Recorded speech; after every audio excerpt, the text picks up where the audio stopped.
Lila Carter, a seasoned flight attendant, storms down the aisle of Flight 392, glaring at a black woman, Naomi Brooks, in first class, her sleek briefcase pristine.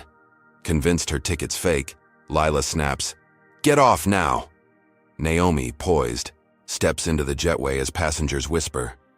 Lila smirks, job done, until a sleek black car rolls up outside, whisking Naomi away.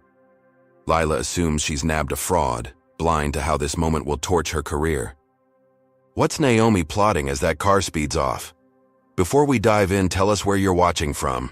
If you stand for justice kicking prejudice to the curb, hit like and subscribe for more epic showdowns. Lila Carter leaned against the galley counter of Flight 392, the plane still humming at the gate in Atlanta, a smirk tugging at her lips as she replayed the scene in her head.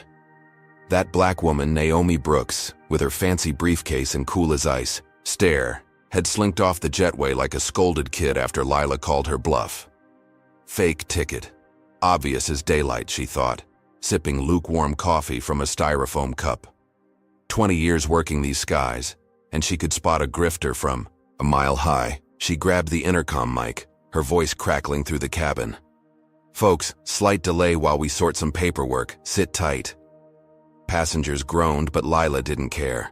Her chest puffed with the thrill of being right. She fished her phone from her apron pocket and tapped a quick text to her buddy Jake, a gate agent down at Terminal C. Caught some uppity chick trying to scam first class, booted her before takeoff. These types think they own the place. She hit send, chuckling as she pictured Jake's grin.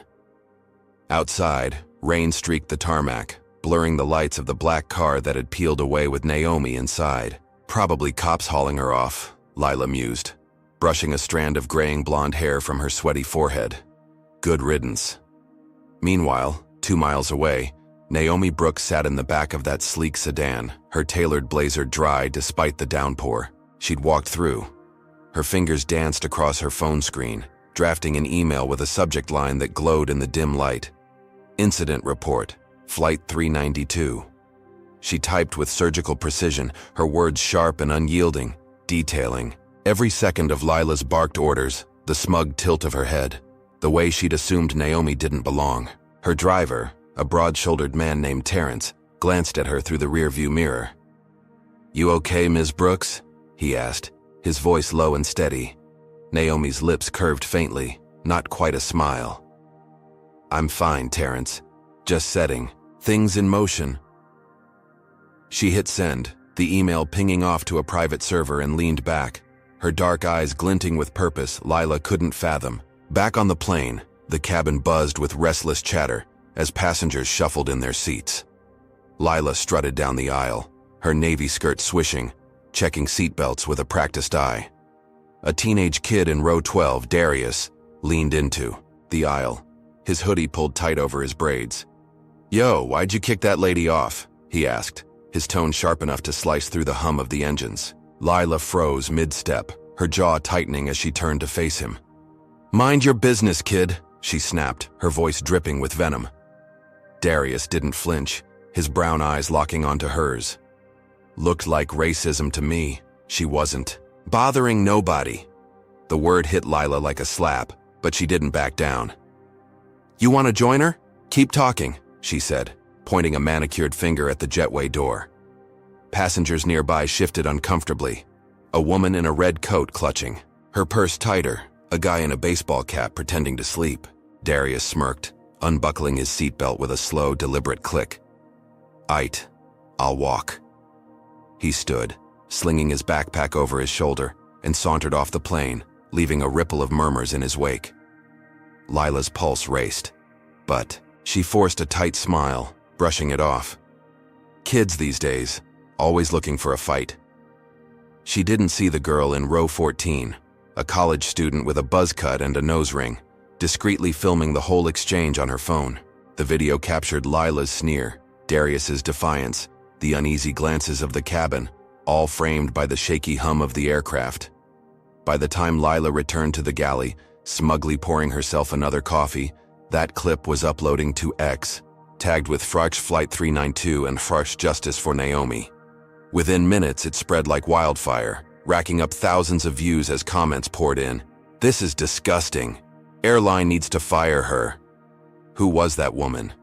Lila's phone buzzed in her pocket and she pulled it out, expecting Jake's reply.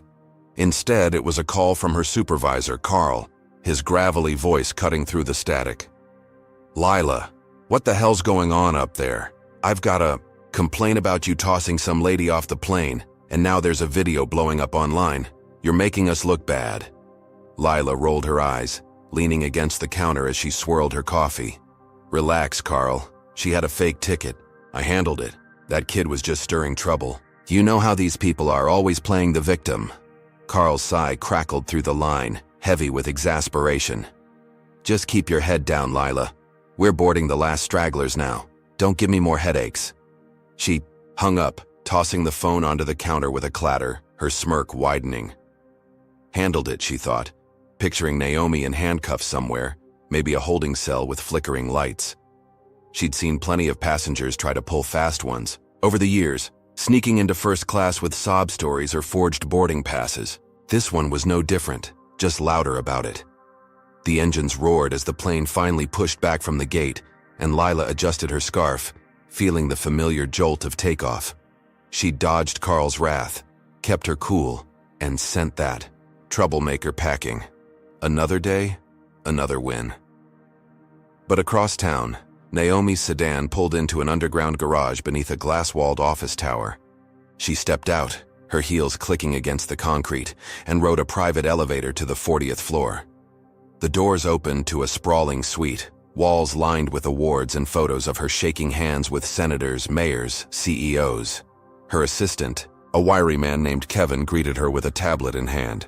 The email's sent, Ms. Brooks. Legal's already drafting a follow-up. And that video? It's at 50,000 views. Naomi nodded, setting her briefcase on a mahogany desk. Good. Let it spread. We're just getting started. She sank into a leather chair, her posture regal, and pulled up the video on her own screen.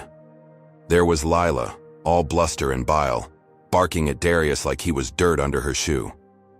Naomi's jaw tightened, but her face stayed composed, a mask of steel forged over decades of battles just like this. She'd faced worse, far worse, clawing her way up from nothing to the top of Horizon Airlines.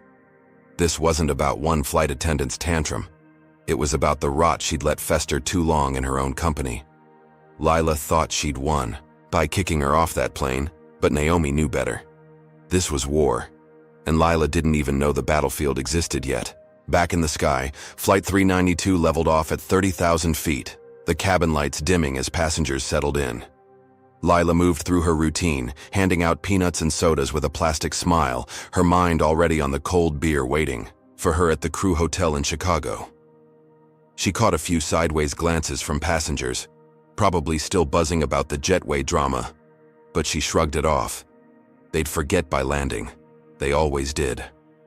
Her phone buzzed again as she ducked into the galley, this time Jake's reply lighting up the screen. LOL, you showed her. These clowns never learn. She grinned, typing back, right? Bet she's crying to some lawyer now. Too late. She didn't notice the guy in row 8, a quiet type with glasses and a laptop, refreshing X every few minutes. The video had hit 100,000 views, trending under dark airline racism. Comments were piling up, some tagging Horizon Airlines directly. Is this who you hire? Boycott them. The guy glanced at Lila as she passed, his brow furrowing, but he said nothing, just kept scrolling. She didn't see the storm brewing, didn't hear the whispers starting to echo beyond the plane's aluminum walls. Lila leaned against the galley sink, cracking her knuckles with a satisfied pop. She'd handled Naomi, shut down Darius, and kept Carl off her back. The flight was smooth, her authority intact. She pictured Naomi's face, that infuriating calm as she'd stepped off, and laughed to herself. Probably some nobody with a stolen credit card, she thought, tossing her empty coffee cup into the trash. She'd seen her kind before, always acting bigger than they were. This was her plane, her rules, and she'd enforce them like always. But Naomi wasn't crying to a lawyer. She was sitting in her office, the city skyline sprawling behind her, a chessboard of lights against the dusk. Kevin slid a folder across her desk labeled Carter, Lila, Personnel File. She flipped it open, scanning the pages.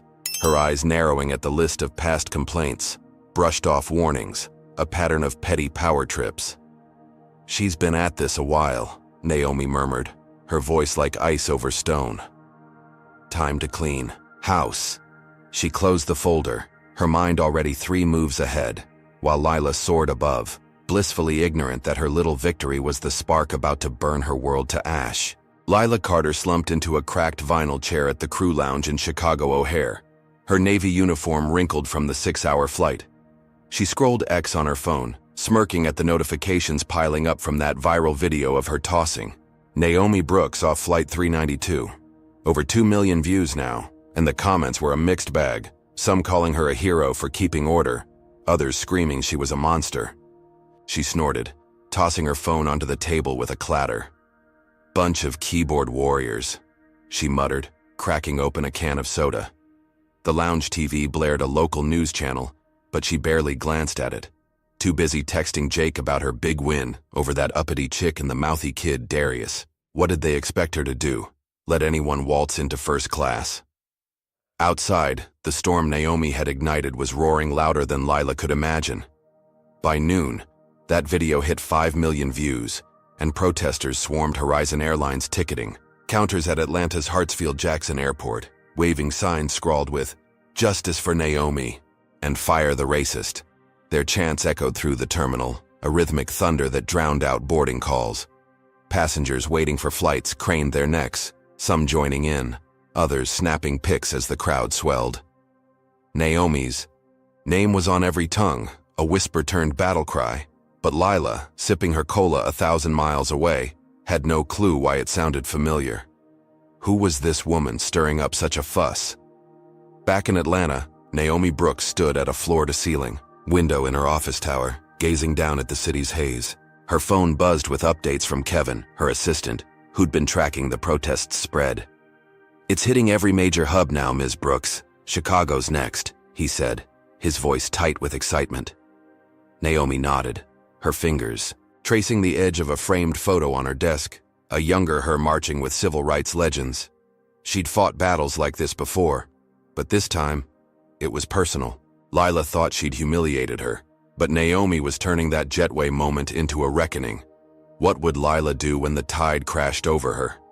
Lila's supervisor, Carl, stormed into the lounge, his bald head gleaming with sweat as he jabbed a finger at her. "You see this mess? Protesters are clogging check-ins and corporates breathing down my neck. You're off tomorrow, Lila. Mandatory. Cool off before you sink us all." His voice was a growl, but Lila just shrugged, popping a peanut into her mouth. "They'll get over it, Carl. Always do." He stared at her, disbelief etched into his crow's feet, then shook his head and stomped out. She grinned, thinking, a day off sounded like a bonus. Suspension? More like a vacation.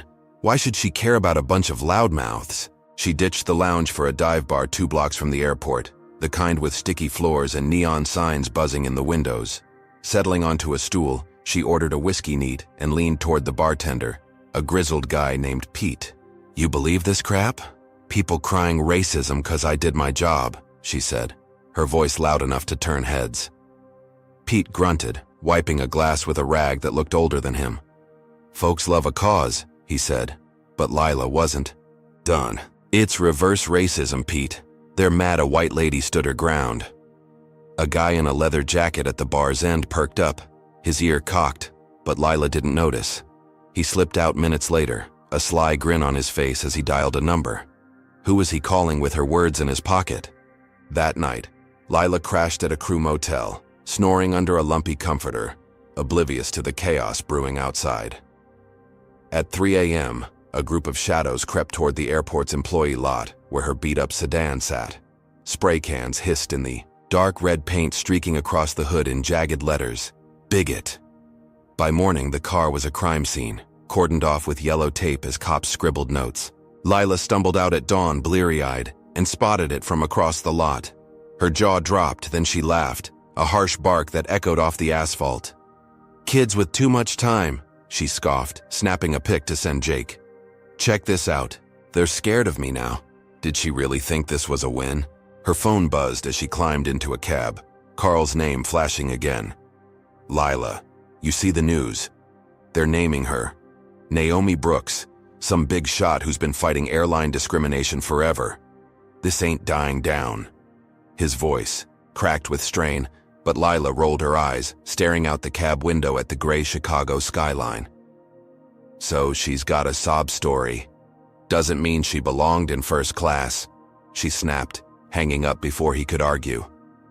The TV in the cab flickered on, the driver flipping to a breaking news segment. Naomi's face filled the screen, poised and powerful, her voice steady as she spoke at a podium. Civil rights icon targeted on Horizon flight. Lila's stomach twisted, just for a second, but she shoved it down. A has-been activist, she thought, smirking again. She'd weathered worse than this. The cab dropped her at a diner near the motel, all chipped formica and grease-stained menus. She slid into a booth, ordering pancakes as the TV above the counter looped that news clip. Naomi's eyes seemed to pierce through the grainy footage, unflinching, a woman who'd stared down bigger bullies than Lila. The waitress, a black woman with tight curls, set the plate down harder than necessary, her gaze icy. "You that flight attendant, huh?" she asked, arms crossed. Lila smirked, cutting into her food. "Yeah, and I'd do it again. She didn't belong up there." The waitress walked away without a word, but the air in the diner shifted, other customers stealing glances. Was Lila too blind to see the walls? Closing in? Naomi, meanwhile, sat in a boardroom with frosted glass walls, her team buzzing around her like hornets. Kevin slid a tablet across the table, the protest footage live streaming from Chicago now. Signs bobbing in the wind outside O'Hare. "They're calling her a relic of the past who won't let go," he said, pointing to a pundit's rant. Online. Naomi's lips twitched, a rare flicker of amusement. Let them talk.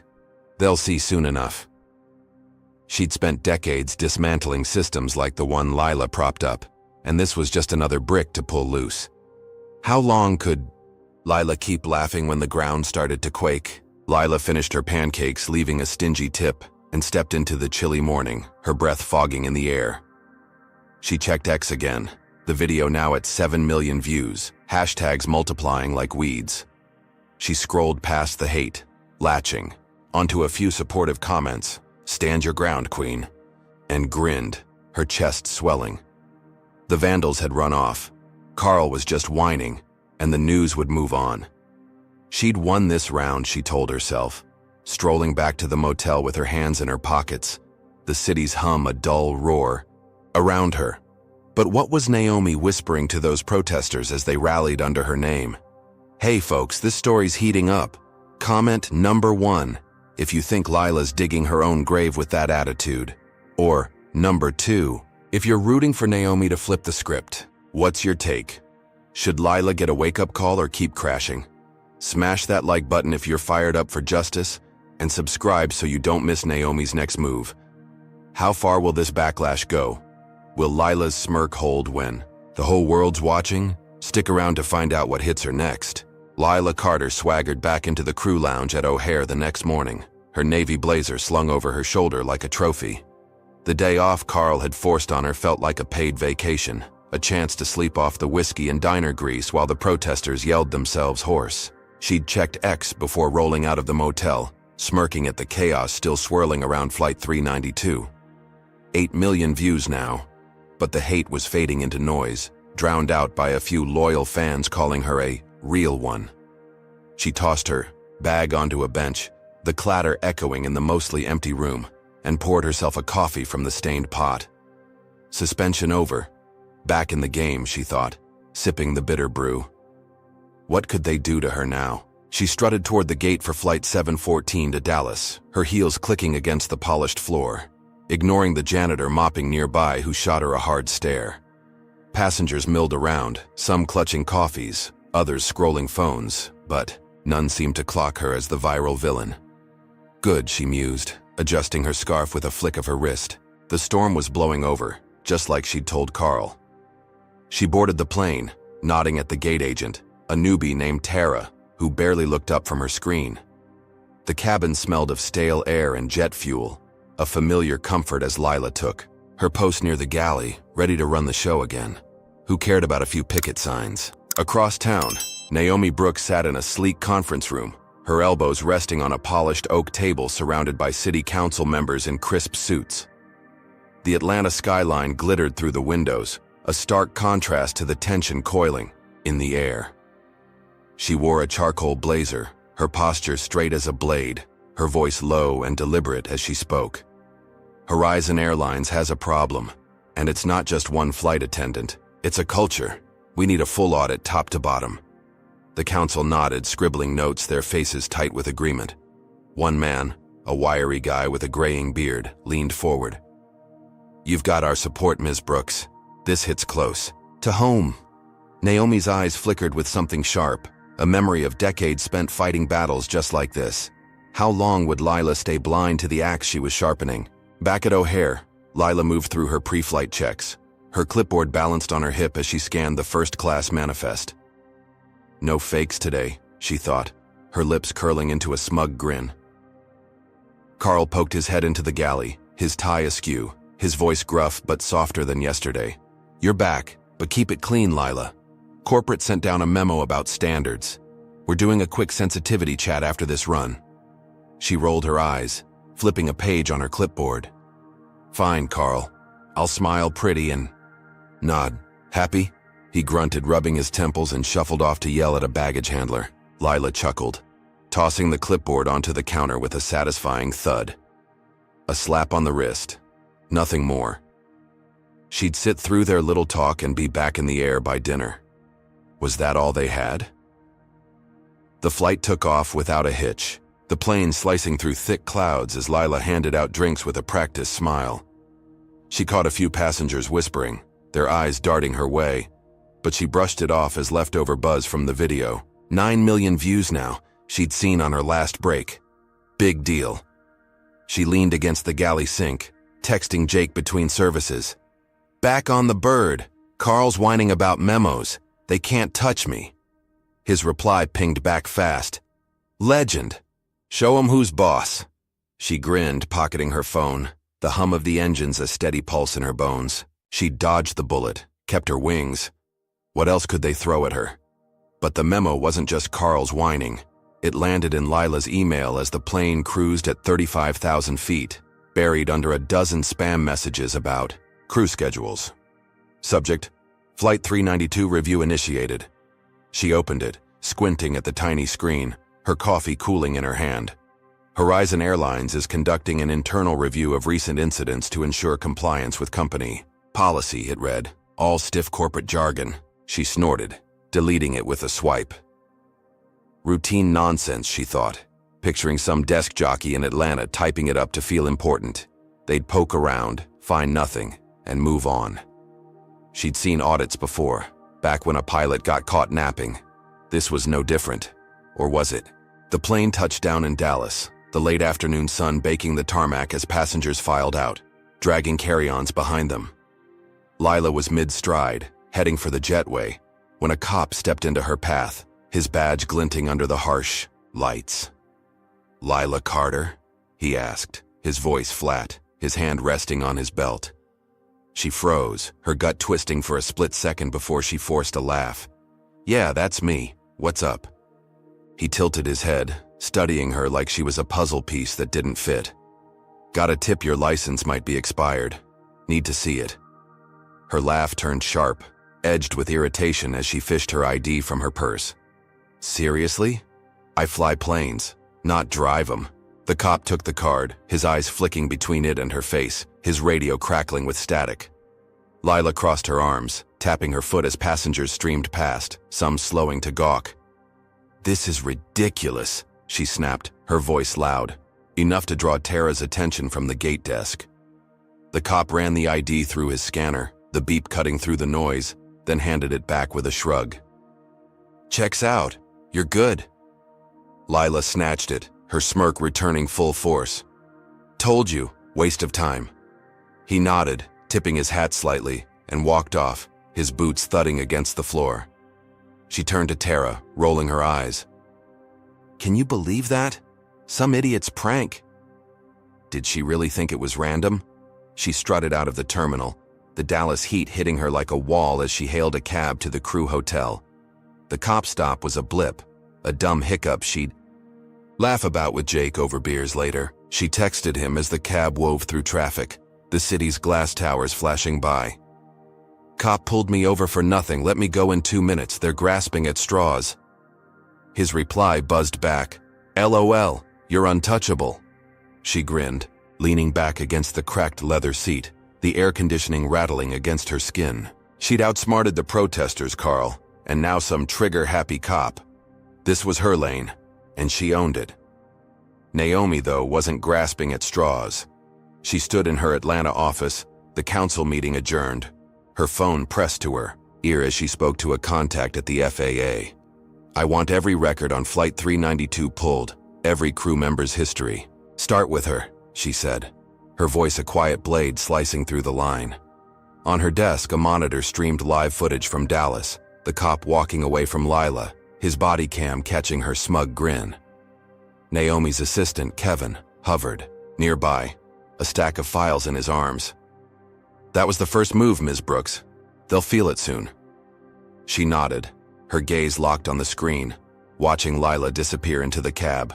"They will," she murmured, her fingers tightening around the phone. How long could Lila keep grinning when the real game was just beginning? Lila checked into the hotel, a budget joint with flickering hallway lights and a musty carpet smell. She flopped onto the bed, kicking off her shoes with a groan, her phone lighting up with a new X notification. The video was at 10 million views, but she didn't care anymore. She'd won this round, she told herself, staring at the water-stained ceiling. Carl's memo was toothless. The cop had backed off, and the protesters were just noise. She closed, her eyes, the hum of the city fading as she drifted into a shallow sleep. Her dreams filled with the roar of jet engines and her own triumphant laughter. She'd beaten them all, hadn't she? But Naomi wasn't sleeping. She sat at her desk, the city dark beyond her windows, a blueprint of Horizon's operation spread before her. Red ink marked Lila's name, a single dot in a web of lines connecting crews, routes, and policies she'd let slide too long. She traced it with a manicured nail, her mind racing 3 steps ahead. Lila thought she'd dodged a bullet, but Naomi was loading a cannon. The audit wasn't routine, the cop wasn't random, and the fight was far from over. Lila's little victory was a mirage, and the desert was about to swallow her whole. Lila Carter stood at the galley of Flight 714, mid-route from Dallas to Phoenix, her hands steady as she poured ginger ale into a plastic cup. The plane hummed at 37,000 feet, a smooth ride under a blazing afternoon sky, and she felt the groove of routine settle back into her bones. That cop stop in Dallas was a laughable hiccup, and Carl's memo was just hot air from suits who'd never worked a real day. She handed the drink to a passenger with a curt nod, her lips twitching into a half-smile. The protesters were yesterday's news, and she was back where she belonged, running this tin can like a queen. What could touch her up here? Halfway through the flight, a shudder jolted the cabin, the overhead bins rattling as the plane dipped sharply. Passengers gasped, gripping armrests, and Lila stumbled, catching herself on the counter as soda splashed across her apron. "What the hell?" she muttered, peering out the galley window at the starboard wing. Smoke trailed from the engine, thin but unmistakable, curling into the endless blue. The intercom crackled, the captain's voice tight but calm.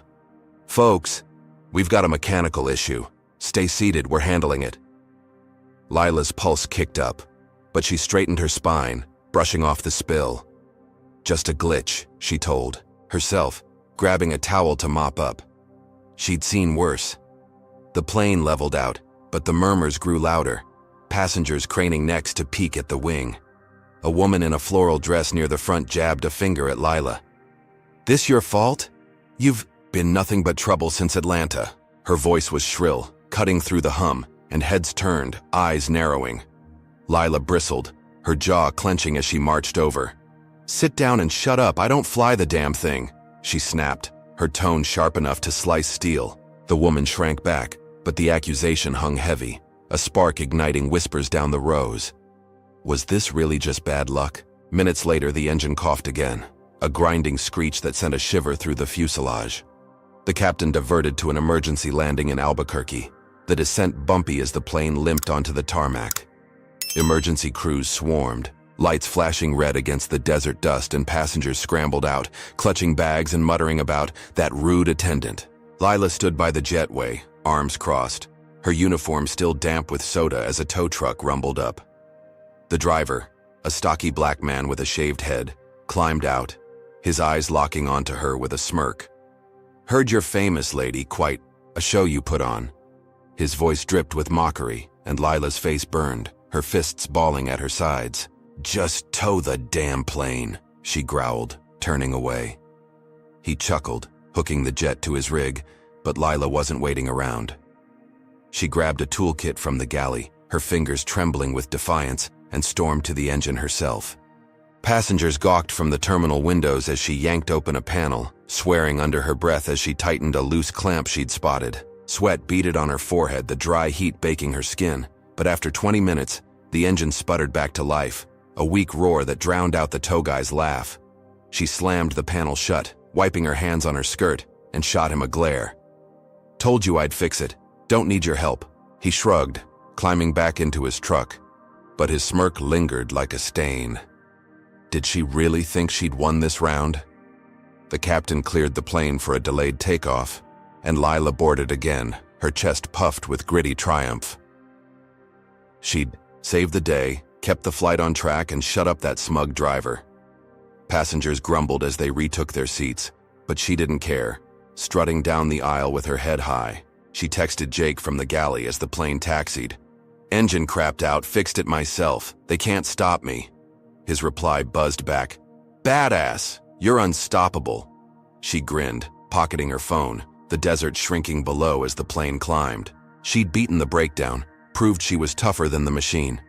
What else could they throw at her now? But the victory was a mirage. Her phone rang mid-flight, Carl's name flashing across the screen, his voice a jagged edge when she answered. "Lila, you're on probation. Someone high up filed a formal complaint about 392, and now this mess in Albuquerque? Corporate's pissed." She laughed, a harsh bark that echoed in the galley. "Probation? For what? Doing my job? Tell them to shove it, Carl." His sigh was heavy, crackling through the line. "It's not me, it's them. Keep your nose clean, or you're done." She hung up, slamming the phone onto the counter, her pulse pounding in her ears. "Snowflakes," she muttered, picturing some desk-bound exec whining about her attitude. They wouldn't dare fire her, not after. She'd just saved their asses, or would they? Across the country, Naomi Brooks paced her Atlanta office, a storm brewing in her steady gait. She'd just hung up with the mayor, her voice calm but lethal as she'd pushed for a deeper probe into Horizon's operations.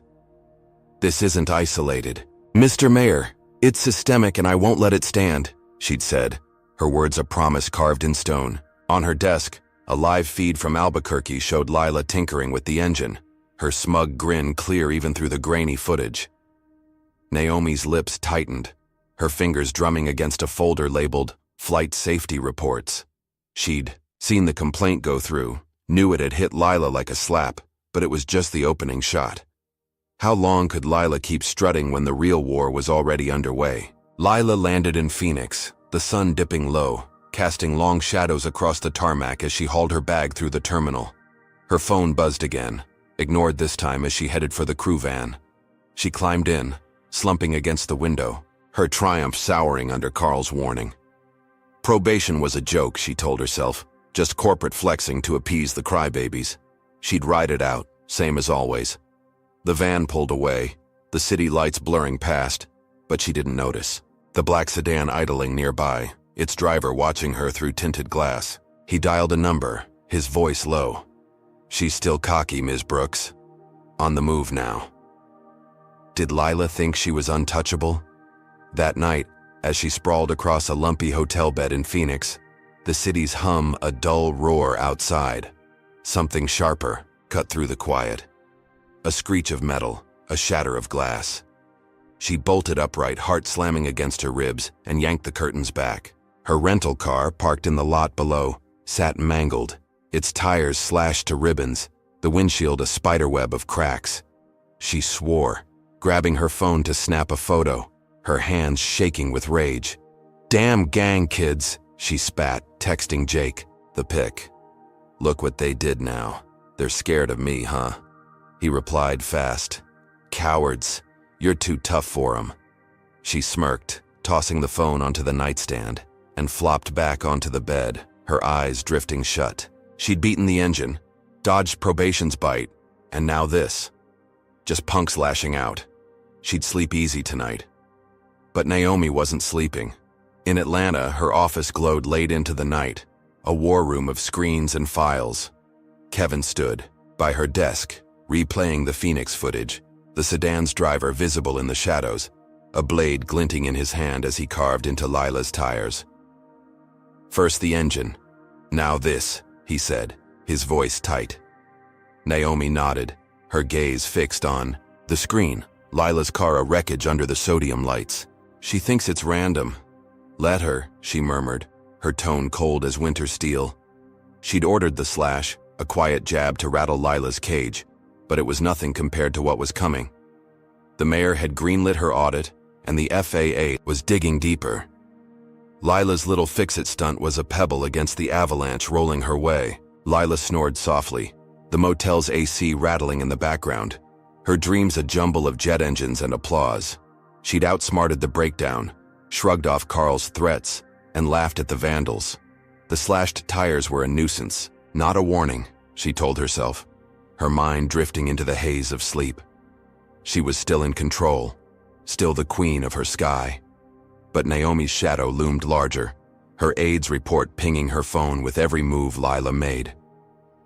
The trap was tightening, and Lila didn't even feel the squeeze yet.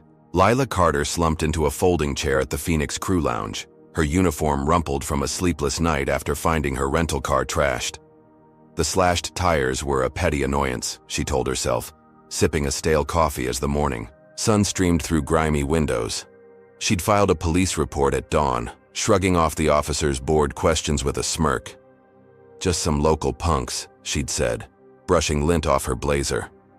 Probation was a slap on the wrist, and that engine fix in Albuquerque had proved she was tougher than any breakdown. She scrolled X on her phone, the video now at 12 million views, and grinned at a new wave of supportive comments.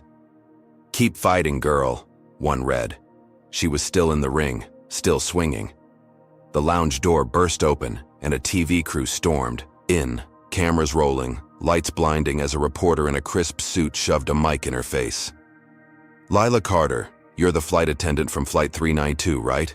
What do you say to the racism allegations?" Her coffee slipped, splashing across her lap as she jolted upright, her heart slamming against her ribs. "What the?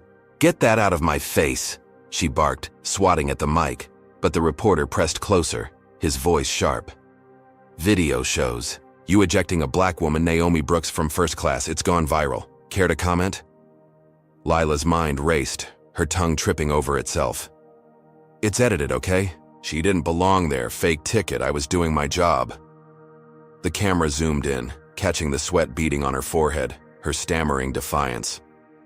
The reporter's eyes gleamed, and he dropped a bomb. "Naomi Brooks isn't just any passenger. She's a civil rights icon, fought airline discrimination for decades. You didn't know?" Lila's jaw dropped, a laugh bubbling up, harsh and jagged. "A what? That's bullshit. She's nobody." The crew packed up fast, the reporter smirking as he muttered into his earpiece. "Got it, airing live." Lila sank back into her chair, her pulse pounding in her ears, the room spinning. "An icon?" She shook her head, texting Jake with trembling fingers. "TV ambushed me, saying she's some big deal. Lies, right?" His reply buzzed back. "No way, they're bluffing." She nodded to herself, clinging to that lifeline. This was just hype, noise to scare her. She'd laugh it off soon enough, but the noise wasn't dying down. By noon, Flight 714 was taxiing out for its next leg to Seattle, Lila back on duty, her smirk plastered on despite the ambush. The cabin buzzed with tension, passengers whispering as she moved down the aisle, their stares prickling her skin. She handed out water with a tight smile, ignoring the guy in row 10 who muttered, "That's her, the racist one, The plane lifted off and she leaned against the galley counter, her stomach twisting. Then the captain's voice crackled over the intercom. "Folks, we've got protesters on the ground in Seattle. Might hit turbulence. Stay buckled." Lila's smirk faltered, her fingers gripping the counter. "Protesters again?" She brushed it off, texting Carl mid-flight. "More whiners in Seattle. This is getting old." He didn't reply. The descent into Seattle was smooth until the plane broke through the clouds and Lila peered out the window, her breath catching. A mob clogged the tarmac below, signs bobbing in the wind. "Fire Lila now," and "Naomi deserves better." The captain diverted to a back runway, but the crowd shifted, spilling into a nearby access road packed with black families, kids clutching backpacks, their faces twisted with anger. As the plane rolled past, a rock sailed through the air, thunking against the fuselage, then another, a barrage pelting the metal skin.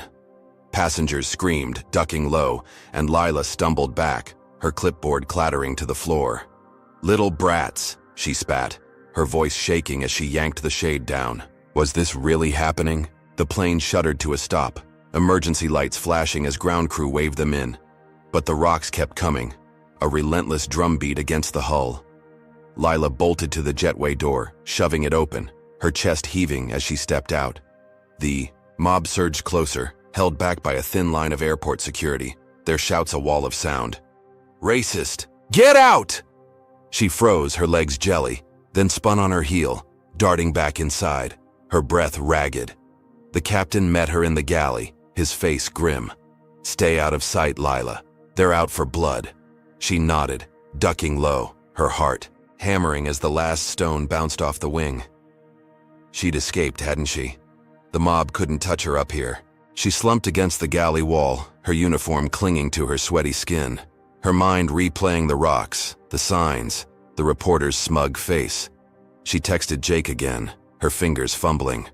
"Protesters threw rocks at the plane in Seattle. Insane, but I'm fine." His reply pinged, "Holy crap, you're a warrior." She forced a grin, her chest swelling with shaky pride. She'd outrun them, kept her cool while the plane took the hits. She grabbed a soda from the cart, cracking it open with a hiss, the cold fizz steadying her nerves. The mob was loud, but they'd scattered when security pushed back. She was still standing, still flying. This was her win, right? Naomi Brooks, though, wasn't scattered. She stood in her Atlanta office, a wall of monitors flickering with live feeds, one streaming the Seattle chaos in real time. Her aide, Kevin, hovered by her side, his tablet glowing with the latest X stats. 15 million views, trending worldwide under Docs Naomi fights back. "They got it all, Ms. Brooks. Lila's meltdown, the rocks, everything," he said, his voice buzzing with adrenaline. Naomi's gaze locked on the screen, Lila's silhouette ducking back into the jetway, the mob's fury a roaring backdrop. "Good," she murmured, her tone icy and deliberate. "Let it burn." She'd lit this fire, and Kevin's camera had caught every spark, uploading it live as the world watched Lila unravel. Back in Seattle, Lila hauled her bag through the terminal, her head low, avoiding the stares of passengers trickling out behind her. The TV above the gate desk looped, the Phoenix ambush, her stammering voice echoing, "She's nobody." She winced, her stomach churning, but kept moving, her heels clicking fast against the tile. The reporter's words gnawed at her, civil rights icon, decades of fighting. She shook her head, muttering under her breath. Lies, all of it. She's just some loudmouth with a grudge. She slipped into the crew van, the driver silent as he pulled away, the city's rain-slicked streets blurring past. She'd dodged the rocks, silenced the doubters. She was still in control, wasn't she? Naomi's office hummed with late-night energy, her team dissecting every frame of the Seattle footage. Kevin zoomed in on Lila's face, her smirk fading, as the first rock hit, a crack splintering across her bravado. "She's clueless, Ms. Brooks. Thinks she's winning," he said, shaking his head. Naomi nodded, her fingers steepled, her eyes glinting with cold resolve. "She'll learn soon. Enough." She'd turned Lila's jetway stunt into a public execution, and the world was eating it up. The audit was closing in, the FAA digging deeper, and this chaos was just the appetizer. How long could Lila keep running when the sky itself was turning against her? Hey folks, this story's flying high with tension. Comment number 1 if you think Lila's arrogance is about to crash and burn. Or number 2 if you're betting Naomi's got even bigger moves up her sleeve. Should Lila keep fighting or start begging for mercy? Hit that like button if you're hooked on this showdown, and subscribe to catch every twist as Naomi turns the tables. What's brewing behind those office doors? Can Lila dodge the next blow, or is her wings-clipping moment just a heartbeat away? Stay tuned to see the storm break wide open. Lila Carter slumped against the galley counter of Flight 815, a red-eye from Seattle to Denver, her eyes bleary from the chaos in Phoenix and Seattle. The cabin lights dimmed as passengers dozed under thin blankets, the hum of the engines a steady drone at 38,000 feet. She rubbed her temples, the sting of the TV ambush and the rock-throwing mob still fresh, but she forced a smirk. She dodged the reporters, outrun the protesters, and kept her wings. Probation was a paper tiger, and that car vandalism was just petty revenge. She poured herself a cup of tepid water, the plastic cool against her palm, and muttered, "They've got nothing on me." Was she really untouchable? Or just too stubborn to see the cracks? Her phone buzzed in her apron pocket, Carl's name glowing on the screen.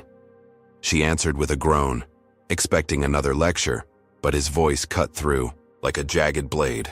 "Lila, get your ass to the crew room when we land. That audit from 392, it's fast-tracked and you're the damn bullseye. Corporate's losing it." Her stomach lurched, water sloshing over her hand as she gripped the phone tighter. "They can't fire me, Carl. I fixed that engine, kept us flying," she snapped, her voice echoing in the empty galley. He sighed, a sound heavy with exhaustion. "It's not about the engine. It's you. They're digging deep and it's ugly." She hung up, slamming the cup onto the counter, her pulse racing. An audit. She'd laugh it off. Same as always. The plane touched down in Denver at 3 a.m., the terminal a ghost town under flickering fluorescent lights.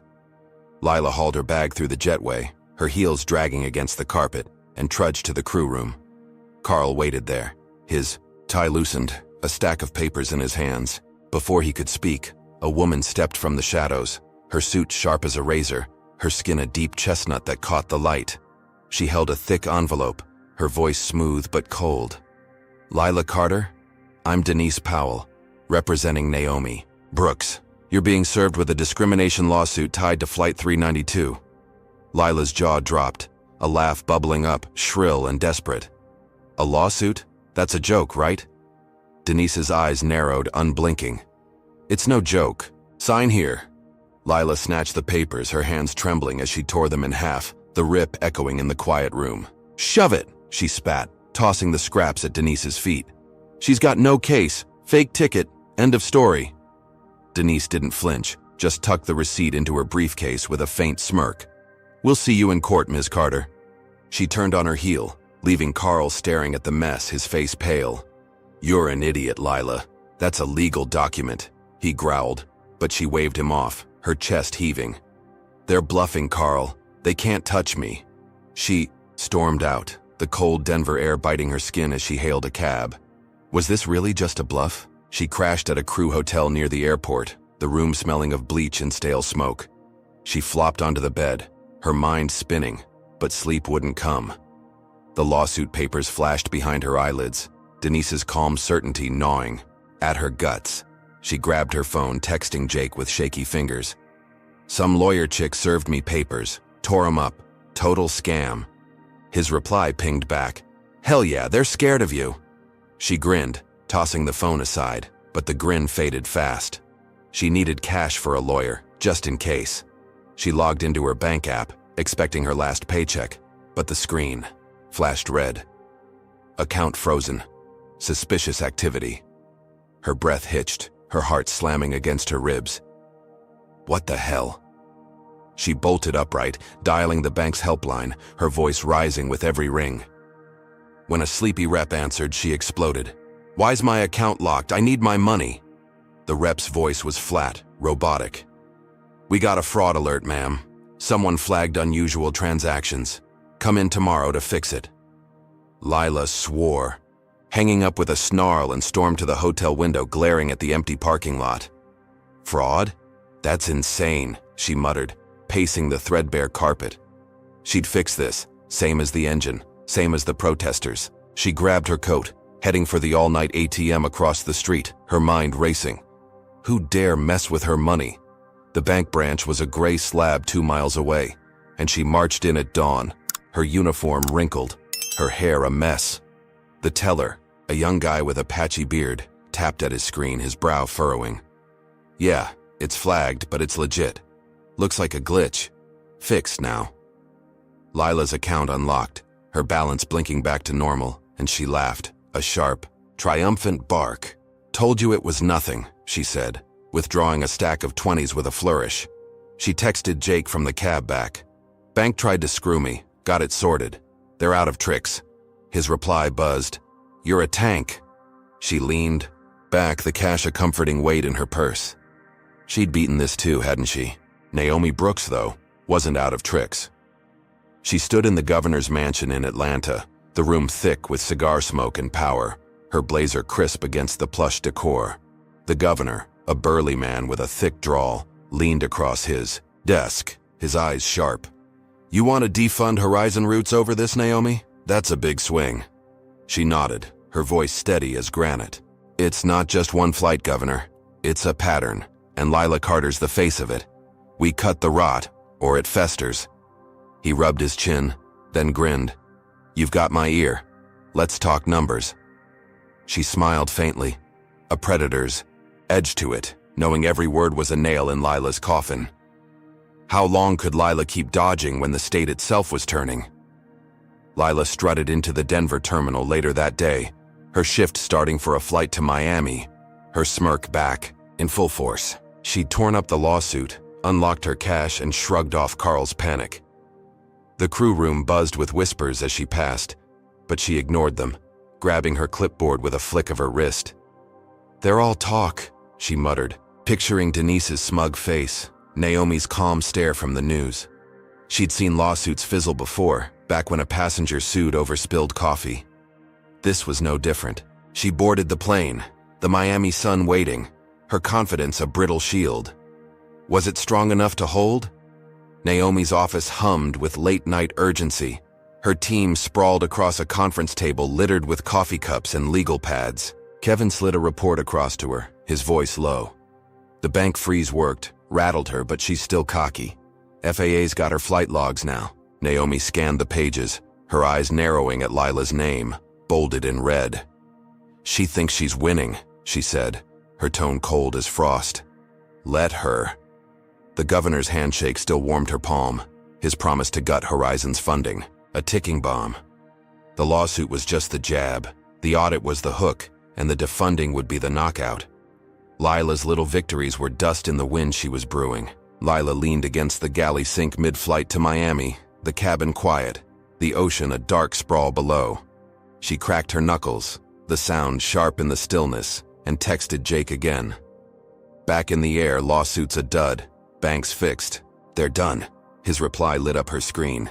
"You're a legend, they can't break you." She grinned, pocketing her phone, the hum of the plane a lullaby to her ego.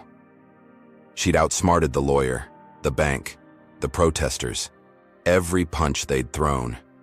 She sipped a soda, the fizz sharp on her tongue, and pictured Naomi's face fading into obscurity. She'd won this round, hands down. But had she? Naomi sat alone now, her office dark save for the glow of her monitor, the Denver bank footage replaying Lila's triumphant strut. She leaned back, her chair creaking softly. Her mind a chessboard where Lila was a pawn teetering on the edge. The governor's backing, the FAA's probe, the lawsuit's weight. They were threads tightening around Lila's throat, and she didn't even feel the pull. Naomi's lips curved, a faint, lethal promise. "Sleep well, Ms. Carter," she murmured to the empty room. "You'll wake up to a different world." The system was turning, and Lila's smug little bubble was about to burst. Lila Carter sprawled across the stiff mattress in her Miami crew hotel, the ocean breeze slipping through a cracked window, carrying the faint tang of salt and exhaust. She'd landed Flight 815 from Denver without a hitch, her smirk intact despite the lawsuit papers, the bank freeze, and Carl's nagging. The torn-up legal mess was a distant laugh, and her cash was back in her pocket, a crisp stack of 20s tucked into her purse. She kicked off her loafers, the carpet rough against her feet, and texted Jake as the sun dipped low, painting the room in gold. "Miami's mine. They're out of moves." His reply buzzed back fast. "You're a brick wall, babe."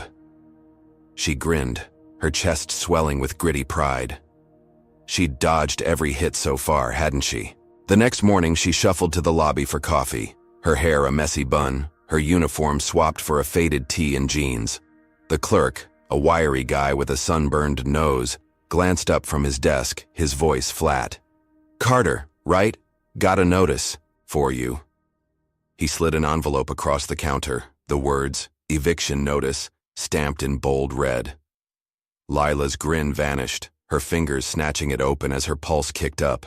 "Due to multiple tenant complaints and external pressure, your lease at 145 Oak Street is terminated effective immediately," it read. Her apartment back in Atlanta, her sanctuary for 12 years, gone. She laughed, a sharp, brittle sound, and crumpled the paper into a ball. "This is crap," she muttered, storming back to her room. "Who dare pull this?" She dialed her landlord, Mr. Hensley, her voice a snarl as the line rang. He picked up, his tone clipped and nervous. "Lila, I got calls, okay? Big shot saying you're a liability, had to cut you loose." She slammed her fist against the wall, the plaster denting under her knuckles. "Big shots? That's insane. Fix this, Hensley."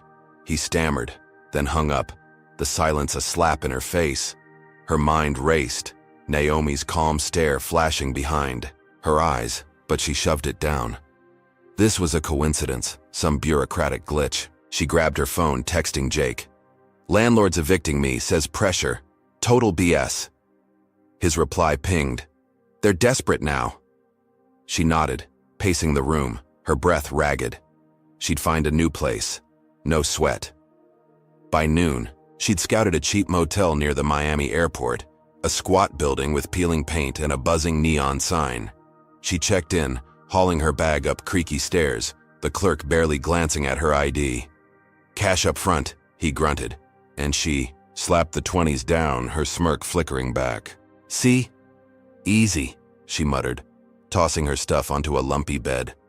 She'd outmaneuvered this too, kept her footing when they tried to knock her down. She flopped onto the mattress, the springs squeaking under her weight, and stared at the water-stained ceiling. Eviction was a bump, not a fall. She'd bounce back, same as always. Was this really just a bump? Her phone shrilled an hour later, shattering the quiet, her daughter Sophie's name glowing on the screen. Lila answered with a yawn, expecting a quick catch-up, but Sophie's voice trembled, sharp with panic. "Mom, my scholarship's gone. They called this morning, said anonymous tips about your behavior tanked it." Lila bolted upright, her heart slamming against her ribs, the room tilting. "What?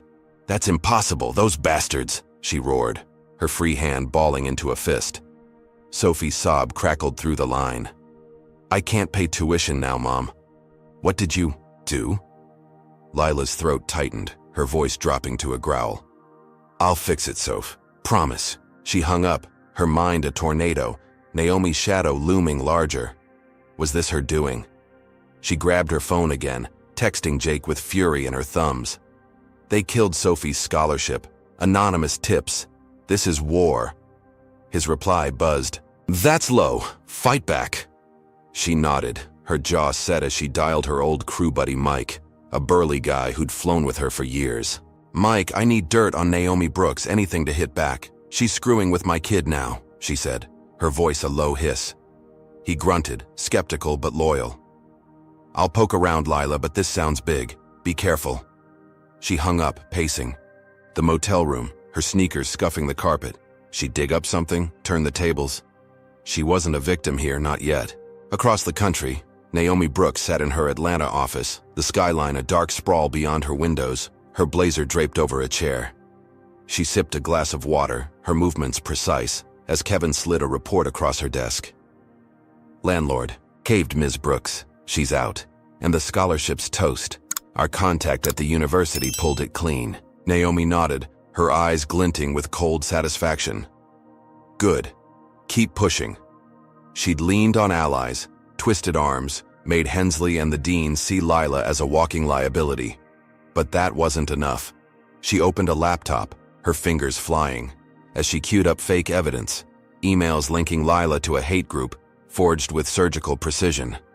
How long could Lila keep swinging when the ground was crumbling? Mike called Lila back that night, his voice gruff over the motel's spotty reception. "Nada on Naomi, Lila. She's a ghost. Clean record, big name. You're chasing shadows." Lila swore, kicking the bed frame, the thud echoing in the small room. "Keep looking, Mike. She's not invincible." She hung up, her mind churning. The eviction notice and Sophie's tears a double punch to her gut. She sank onto the bed, her hands shaking, but her smirk crept back, thin and jagged. She'd found a motel, rallied Mike. She was still in the fight. They'd hit her hard, but she'd hit back harder. She'd prove Naomi was behind this, expose her game. Was she underestimating the storm? Naomi's team worked late, the office a hive of quiet chaos, screens glowing with Lila's every move. Kevin replayed motel security footage, Lila hauling, her bag up the stairs, her face a mask of defiance. "She's scrambling, Ms. Brooks. Doesn't see it yet," he said, his voice low. Naomi leaned forward, studying the grainy image, her lips a tight line. "She will." The fake emails were ready, planted in a dummy account tied to Lila's name, a ticking bomb set to detonate. She'd hit Lila's home, her kid, and now her reputation. The lawsuit was brewing, the audit closing in, and this was the next twist of the knife. Lila thought she'd dodged the worst, but Naomi was just warming up. Lila paced the motel room, the neon sign outside flickering through the blinds, casting jagged stripes across her face. She texted Sophie, her fingers steady despite the ache in her chest. "I'll fix the scholarship, Soph, don't worry." No reply came, the silence a weight she couldn't shake. She flopped onto the bed, staring at the ceiling, her mind replaying Hensley's stammer, Sophie's sob, Mike's dead end. She'd lost her apartment, her daughter's future was on the line, but she'd clawed back a foothold. The motel was hers, Mike was digging, and she'd beat that bank freeze. She smirked, her eyes drifting shut, the hum of Miami traffic a dull lullaby. She was still standing, still fighting. But for how long? Naomi sat alone now, her office dark save for the laptop's glow, the forged emails a masterpiece of malice. On the screen, she'd watched Lila's life unravel thread by thread, each tug a calculated strike. The landlord's eviction, the scholarship's collapse. They were personal, raw, designed to break her spirit. But the hate group trap was the real venom, a lie so vile it'd stick like tar. She closed the laptop, her reflection stark in the glass, a woman who'd fought too long to let Lila's smugness stand. "You wanted a war, Ms. Carter," she murmured, her voice a whisper in the stillness. "You've got one." The system was hers to wield, and Lila's little victories were about to choke her. Lila slept fitfully, the motel bed creaking under.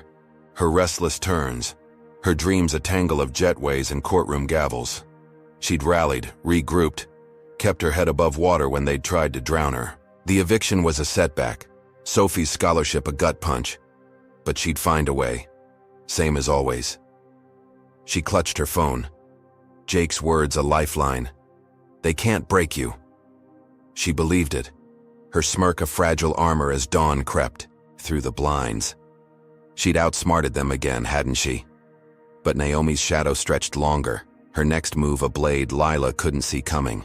Lila Carter hunched over a chipped table in her Miami motel room, the neon sign outside buzzing like a trapped fly, casting a sickly green glow across the walls. She'd spent the morning on the phone with Sophie's university, barking at a registrar who'd stonewalled her with policy excuses about the lost scholarship. Her eviction still stung, the motel's mildew stench a constant reminder, but she clung to her defiance, her fingers drumming a restless beat. She'd texted Mike again, pushing him to dig deeper on Naomi Brooks, convinced there was dirt to find. "She's behind this. I know it," she'd told him, her voice a low growl. She sipped a warm soda, the fizz flat, and smirked at her reflection in the smudged mirror. They'd hit her hard, but she was still swinging. Wasn't she? A sharp knock jolted her from her thoughts, the door rattling in its flimsy frame. She opened it, bleary-eyed, to find two cops in crisp uniforms, their badges glinting under the hallway's flickering light. "Lila Carter?" the taller one asked, his voice a gravelly drawl, his hand resting on his holster. She nodded, her gut twisting as he shoved a warrant in her face. "We're searching the premises. Reports of hate group activity tied to this address." Her laugh was a jagged bark, disbelief flooding her veins. "Hate group? That's insane. I'm a flight attendant, not a damn terrorist." The cops pushed past, their boots thudding against the carpet, and began tearing through her stuff, flipping the mattress, rifling her bag. Lila stood frozen, her pulse hammering as the shorter cop pulled a stack of flyers from under the bed. Bold red letters screaming, "White Pride" across the top. Her jaw dropped, her voice rising to a shriek. "Those aren't mine! This is a setup. You planted them." The tall cop raised an eyebrow, bagging the papers with a gloved hand. "Sure, lady, you're coming with us." They cuffed her, the metal biting into her wrists, and hauled her out, the motel clerk gawking from the stairwell. She twisted, shouting, "Call Jake. Tell him it's a frame-up." But the door slammed shut, her pleas swallowed by the humid night. How could this be happening? The precinct was a blur of harsh lights and stale coffee. Lila slumped in a holding cell, her hands still cuffed as she glared at the chipped wall. She'd screamed herself hoarse, insisting it was a lie, but the cops just booked her, their faces blank. Her phone buzzed in evidence lockup, Jake's reply to her last text. "They're out of moves." A cruel joke now. After hours of stewing, Mike bailed her out, his burly frame filling the doorway as he tossed her a pack of gum. "I vouched for you, Lila. Said you're no bigot, just pissed off. They bought it for now," he grunted. She smirked, popping, a piece into her mouth, the mint sharp on her tongue. "Told you it's a scam. I'm free, Mike." Was she really free? She staggered back to the motel, the dawn sky a bruised purple over Miami's skyline, her wrists red from the cuffs. The room was trashed, her clothes strewn across the floor, but she didn't care. She'd beaten the rap, walked out when they'd tried to bury her. She texted Jake, her fingers steady despite the ache in her bones. "Cops raided me, planted hate flyers, but I'm out. They're desperate." His reply pinged. "You're a beast. They can't hold you." She grinned, flopping onto the wrecked bed, her chest swelling with shaky triumph. The arrest was a scare tactic, nothing more. She'd outsmarted them again, kept her head above water. But had she? The news hit like a freight train by noon, every TV in the Miami terminal blaring her face under a screaming headline, "Horizon flight attendant linked to white supremacist group." The motel clerk had tipped off a reporter, and the flyers, fake or not, were gospel now. Lila caught the broadcast on her phone, her stomach plummeting as the anchor's voice droned. "Lila Carter, already under fire for ejecting Naomi Brooks, now faces allegations of hate group ties." She laughed, a hollow sound, and texted, "Mike, news is calling me a racist nutjob. Total lie. I'll sue them too." He didn't reply, and her phone stayed silent, her crew buddies ghosting her one by one. Was this the end of her fight? Naomi Brooks stood at a podium in Atlanta, the press conference a sea of flashing cameras and scribbling pens, her blazer sharp against the chaos. Her voice was steady, a quiet thunder rolling through the room. Horizon Airlines must answer for a culture that tolerates discrimination. This isn't one bad apple, it's a poison tree. She didn't name Lila, didn't need to. The flyers spoke louder than words, a lie she'd crafted to perfection. Reporters shouted questions, but she stepped back, her eyes cold, knowing the world was swallowing her bait whole. Kevin lingered nearby, his tablet glowing with the live feed, Lila's name trending at 18 million hits. "She's done, Ms. Brooks," he whispered. Naomi nodded, her lips a thin line. Not yet. Lila paced the motel, her sneakers scuffing the carpet, her mind a storm of rage and desperation. She'd beaten the arrest, but the news was a guillotine, her reputation shredded in hours. She grabbed her phone, dialing Carl, her voice a snarl when he picked up. "This is a setup, Carl. Those flyers aren't mine. Tell corporate." He sighed, his tone flat. "They don't care, Lila. You're radioactive now. Stay low." She hung up, her fist slamming the table, and decided to fight back. She'd tail Naomi's aide, that wiry guy she'd seen on TV, expose this for the sham it was. She rented a beat-up sedan, her cash dwindling, and drove to Atlanta, her eyes scanning every shadow. Was she walking into a trap? She spotted Kevin late that night slipping out of a downtown coffee shop, his hoodie pulled low. Lila followed, her sedan rattling through Atlanta's back streets, her knuckles white on the wheel. She parked a block away, creeping closer on foot, her breath shallow as she watched him duck into an alley. She smirked, her pulse racing. This was her chance, her shot to flip the script. She didn't see the cop trailing her, his cruiser silent in the dark, his radio crackling with a tip from Naomi's team. She rounded the corner, ready to confront Kevin, her phone recording, her voice a whisper. "Got you now, bastard." But did she? Naomi's office glowed with midnight purpose, her team huddled over screens, the Atlanta footage streaming live from Kevin's hidden cam. Lila's silhouette crept closer, her sedan a hulking shape in the background, and Naomi's lips twitched, a rare flicker of triumph. "She's chasing ghosts," she murmured, her voice like ice over stone. The fake flyers had done their job, turned Lila into a pariah, and this tailing stunt was the cherry on top. The cop was her ace, primed to pounce, and Lila didn't even hear the footsteps. She'd walked out of that cell, but Naomi was locking her in a bigger cage, one she'd built herself. Lila crouched behind a dumpster, her phone's red light blinking, her breath fogging in the cool night air. Kevin lingered in the alley, oblivious, and she grinned, her chest swelling with jagged hope. She'd catch him, prove Naomi's game, clear her name. The arrest was a fluke, the news a lie, she'd beaten worse. She stepped forward, ready to pounce, her sneakers silent on the pavement. She was still in the fight, still clawing back control. But how long could she run when the shadows were closing in? "Hey, folks, this story's spiraling into chaos." Comment. Number 1 if you think Lila's about to crash hard into Naomi's trap, or number 2 if you're rooting for her to outsmart this frame-up. Is she a fighter or a fool chasing her own tail? Smash that like button if you're gripped by this twist, and subscribe to see Lila's next desperate move. What's lurking in that alley?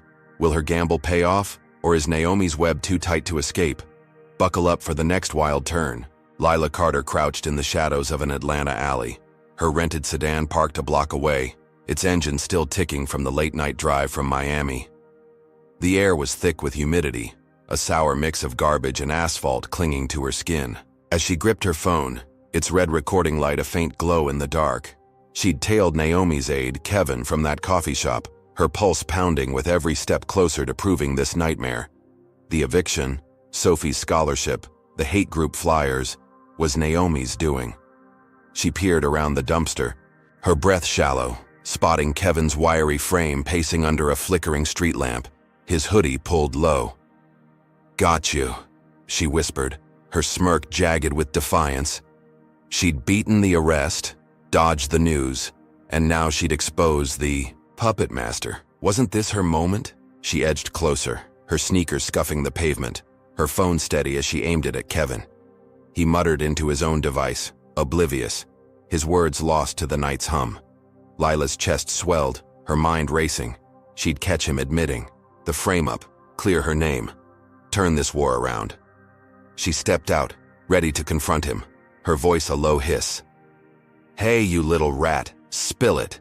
But before he could turn, a roar erupted behind her, a flood of shadows bursting from the alley's mouth. A mob, faces twisted with rage, charged at her, fists raised, voices a wall of fury. "Racist, you're done." Her phone clattered too, the ground as she stumbled back, her heart slamming against her ribs. What the hell was this? The first blow landed, a fist cracking against her jaw, sending her reeling into the dumpster, the metal cold and unyielding. She swung wildly, her nails clawing at air, but the mob pressed in, a tide of kicks and punches raining down. "You messed with Naomi!" a voice bellowed, and another rocketed a knee into her ribs, the air rushing from her lungs in a choked gasp. Blood trickled from her lip, hot and coppery, as she curled into a ball, her arms shielding her face. The alley spun, a blur of sneakers and snarls, but she gritted her teeth, her mind screaming. She'd survive this, crawl out, fight back. The mob relented, scattering into the dark as sirens wailed in the distance, leaving her battered but breathing. Had she escaped the worst? She dragged herself to her knees, her body a map of bruises, her uniform jacket torn at the elbow. Her phone lay cracked a few feet away, the screen dark, and she snatched it up, her hands trembling as she staggered to her sedan. Blood smeared the steering wheel as she climbed in, her breath ragged, but a shaky smirk crept onto her face. "They're scared," she muttered, spitting red onto the floor mat. She'd taken the hits, stayed alive, proof they couldn't break her. She drove to a gas station, the neon lights harsh against her swollen eyes, and cleaned up in the grimy bathroom, splashing water on her face. She'd scared them off, hadn't she? Her phone buzzed, somehow still alive. Jake's name flashing through the cracked glass. She answered, her voice a rasp. "Mob jumped me in Atlanta, beat me bloody, but I'm still here."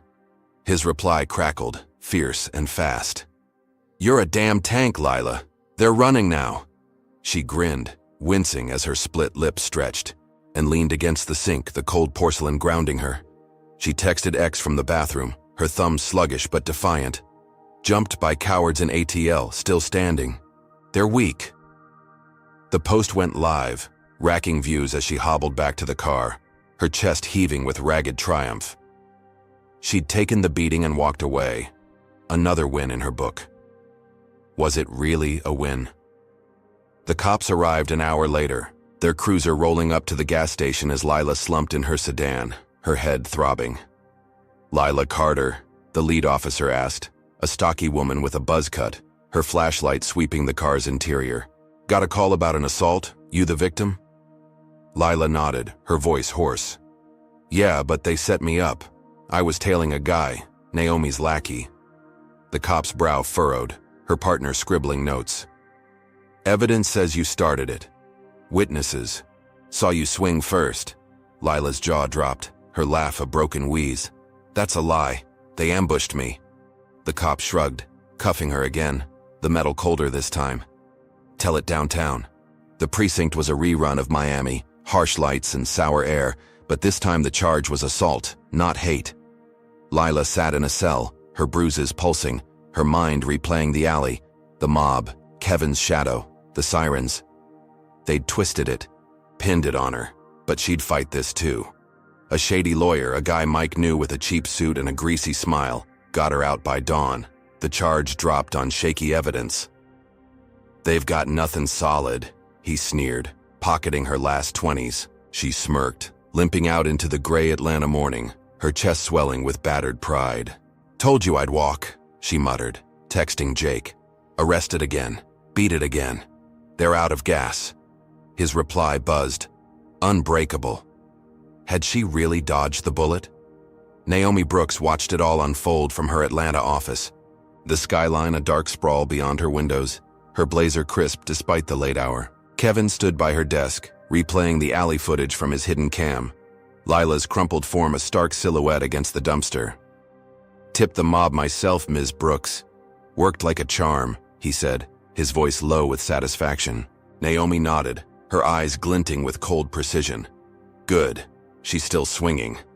She'd orchestrated the attack, fed the witnesses' lies, turned Lila's tailing into a trap. The footage hit X, synced with Lila's post, and Naomi's team leaked it wider, the headline screaming, "Flight attendant attacks protesters." The union called minutes later, their rep's voice clipped. "Lila's out. No support from us."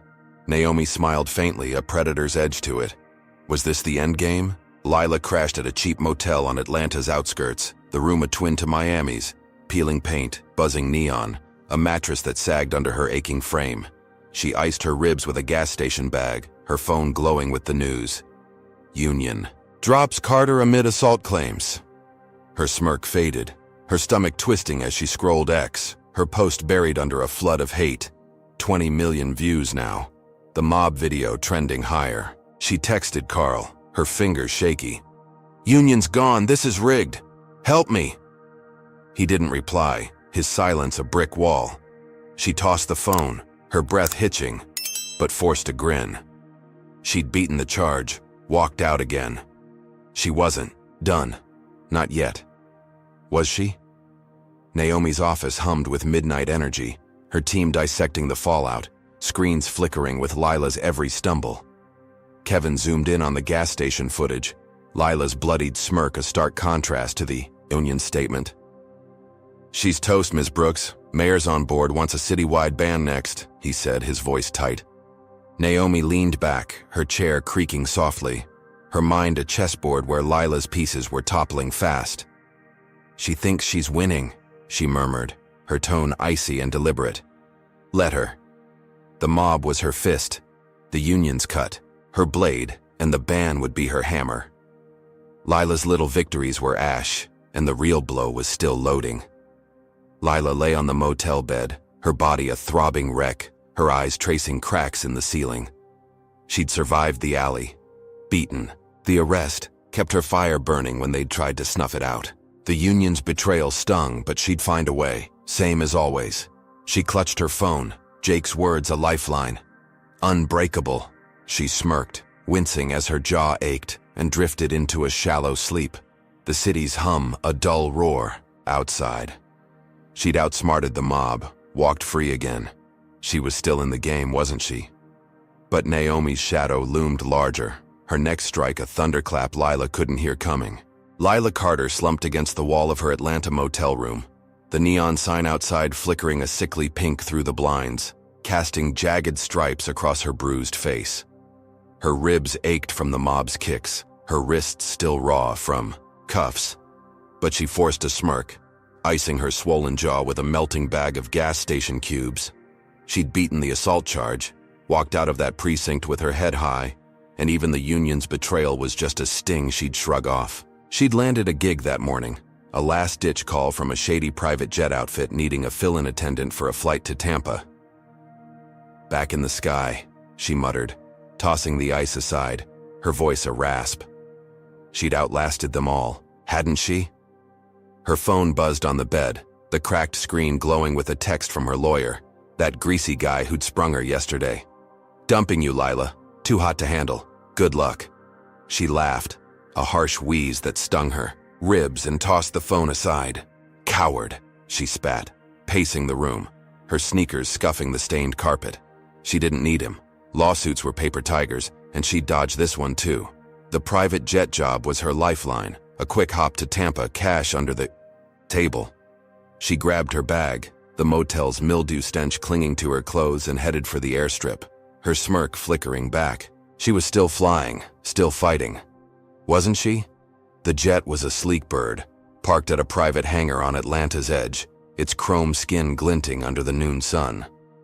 Lila boarded, her uniform swapped for a borrowed blazer, her hair pulled into a messy bun. The pilot, a grizzled guy named Hank, grunted a greeting, barely glancing at her as she prepped the cabin. "Heard your trouble, Carter. Keep it quiet," he said, his voice rough as sandpaper. She smirked, stocking the bar with mini bottles. "Trouble's my middle name, but I'm golden today." The clients, a trio of loudmouth execs, piled, in their suits wrinkled from a late night, and the jet took off, slicing through the clouds. She served drinks with a tight smile, her chest swelling with gritty pride.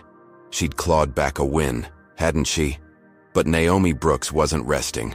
In her Atlanta office, her team huddled over a bank of screens, their fingers flying across keyboards as they hacked into the jet company's system. Kevin leaned over a monitor, his eyes narrowed as lines of code scrolled past. "Got it, Ms. Brooks. Her hire's live on their server," he said, his voice tight with adrenaline. Naomi nodded, her blazer crisp against the chair, her gaze locked on a live feed of Lila pouring gin in the jet's cabin. "Leak it," she murmured, her tone cold as steel. Within minutes, the company's client list pinged with an alert. Lila Carter. Viral racist. Now serving your flight.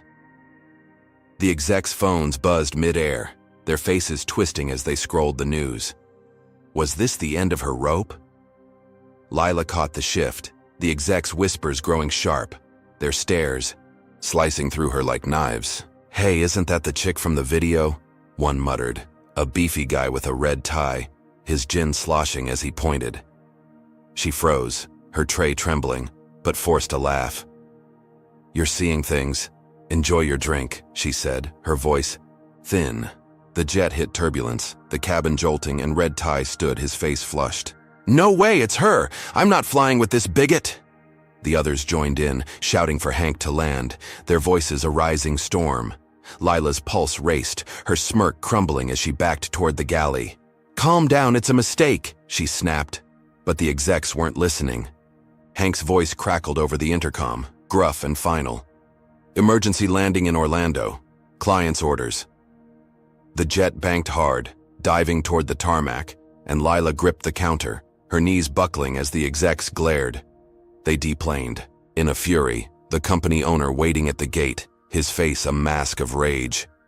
"You're fired, Carter.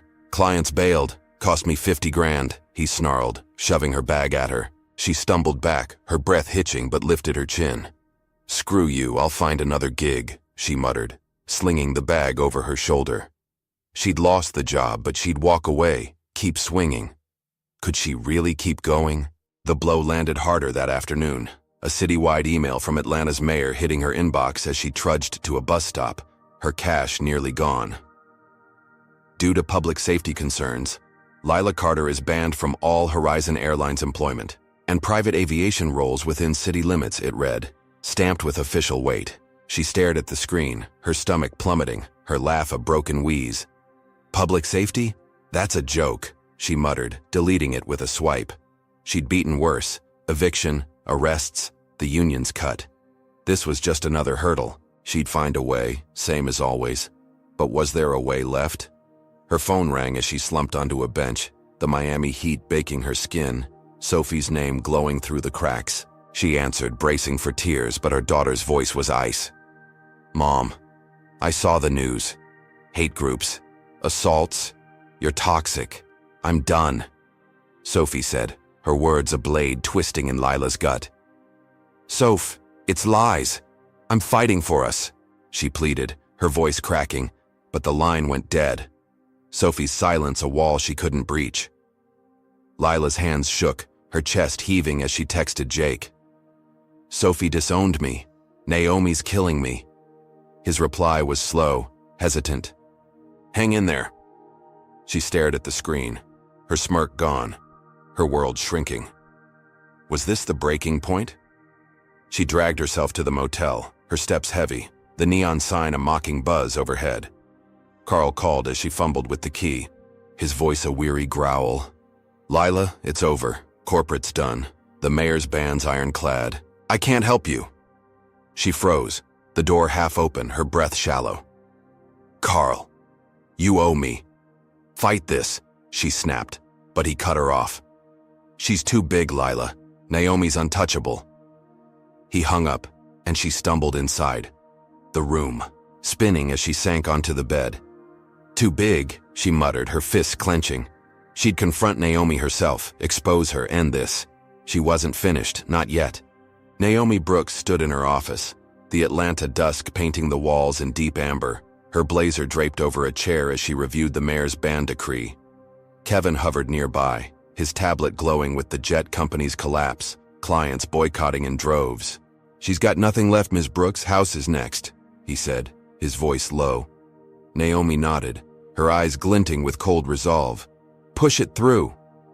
She'd hacked the jet gig, turned the mayor, severed Sophie's tie, each strike a hammer blow to Lila's crumbling empire. The foreclosure was cued, a final gut punch Lila wouldn't see coming. How long could she keep standing when every pillar fell? Lila paced the motel, her phone dead now, her cash a thin wad in her pocket. She'd lost the jet job, her daughter, her union, her career. Each hit a sledgehammer to her pride. But she'd confront Carl again, beg if she had to, find a crack in Naomi's armor. She texted him from a burner she'd grabbed at the gas station, her fingers trembling. "Meet me, Carl. We can fix this." No reply came, his silence a tombstone on her hopes. She sank onto the mattress, her breath hitching, but forced a grin. She'd clawed back before, found that jet gig when the world turned. She'd do it. Again. Wouldn't she? Naomi's team worked late, the office a hum of screens and whispers, the foreclosure notice flashing on a monitor. 145 Oak Street, Lila's last anchor, set to vanish. Kevin replayed the Orlando footage, Lila's defiance, fading as the exec stormed off, her ban a death knell echoing through the news. "She's unraveling, Ms. Brooks," he said, his voice tight. Naomi leaned back, her chair creaking, her mind a battlefield where Lila's last stand was crumbling. "She's not done fighting," she murmured, her tone a quiet storm. "But she will be." The foreclosure was the next domino, and Lila's vow to confront her was a spark Naomi would snuff out. Lila lay on the bed, her body a wreck, her eyes tracing the ceiling's stains. She'd lost everything. Home, Sophie, her, wings.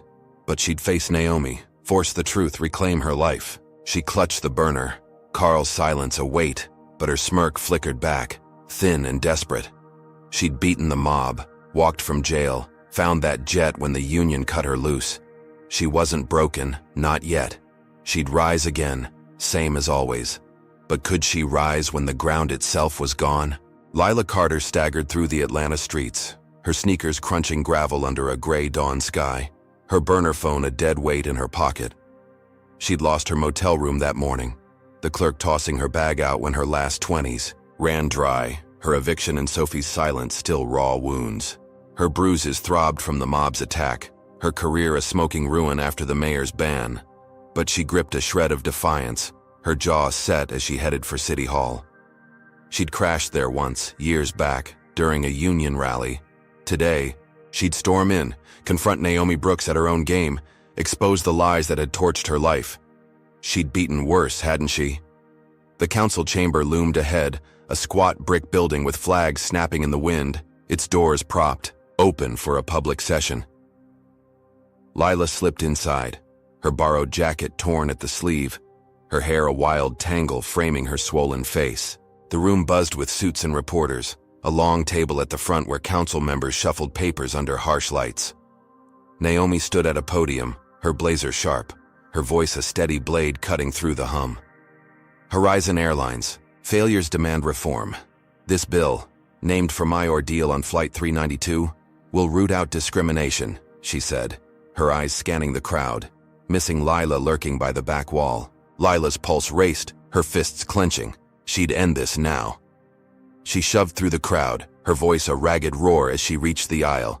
"You're a liar, Naomi. You framed me. Fake flyers, mob attacks, all of it." Heads whipped, around, gasps rippling through the room as cameras swung her way, live streaming her outburst to millions.